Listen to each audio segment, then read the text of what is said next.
Both sides have hundreds of lawyers at the ready to go file all sorts of lawsuits about the election.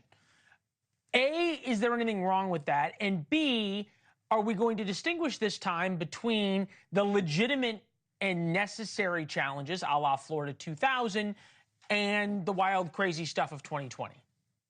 You know, Leland, honestly, and no disrespect to you or your colleagues at NewsNation, one of my great concerns is that much of the American press corps at this point so despises Donald Trump that they won't treat any legitimate challenges as legitimate if they come from Republicans. But we regularly see Democrats on television who've questioned the results of, for example, the Brian Kemp-Stacey Abrams election, even going back to George Bush versus John Kerry, or Bush versus Gore. And they get a pass by much of the mainstream media. There are problems. I was an elections lawyer for 5 years. I've challenged elections in the country. I actually was a lawyer for President Bush. There are real problems that occur.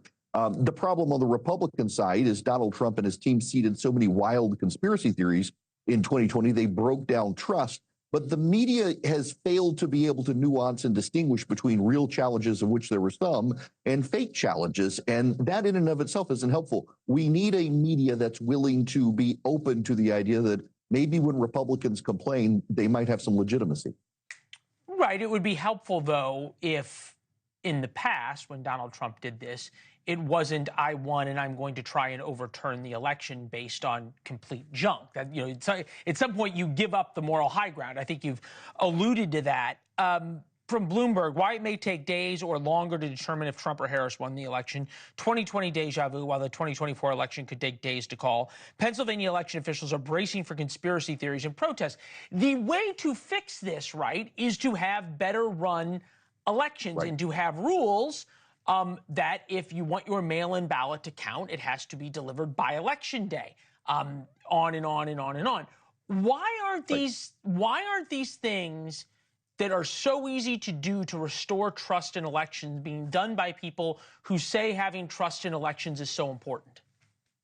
Honestly, it's baffling to me, and I do think there's a partisan edge to this among some of the Democratic reluctance, for example, to require that a ballot be returned by election day. Florida does this, and Florida probably has the gold standard for elections. Take Pennsylvania, for example. Pennsylvania has lots of counties, and every county gets to set its own election system, its own election machine, its own election ballot. It's a very archaic system in a state where you still have to show up in certain locations to be able to buy beer and not other locations. It's very archaic, and they should reform it.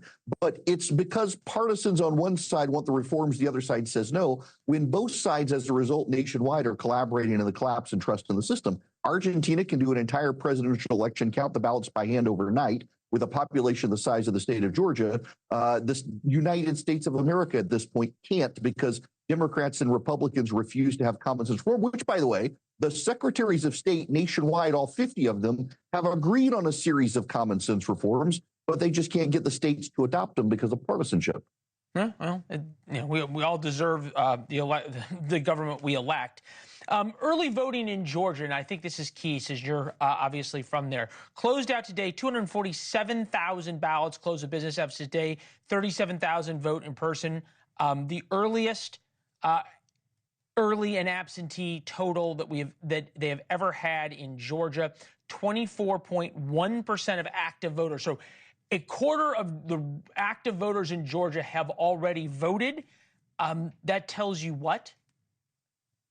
It doesn't tell me a lot, although what it is telling me is Republican voters in North Georgia who thought the runoff in 2021 was stolen, they're the ones who are turning up. You're having high turnout there. You can only extrapolate so much because early voting and election day voting are the same. But what we're not seeing thus far in Georgia is a large African-American male population turnout compared to 2022 or even 2020. And that's starting to raise some flags for the Democrats. All right, Eric, thank you very much. We will keep at this. It's fascinating to me and bewildering. So thanks for watching. Go to joinnn.com to find NewsNation on your television provider. And don't forget to click the red subscribe button below to get more of NewsNation's fact-driven, unbiased coverage.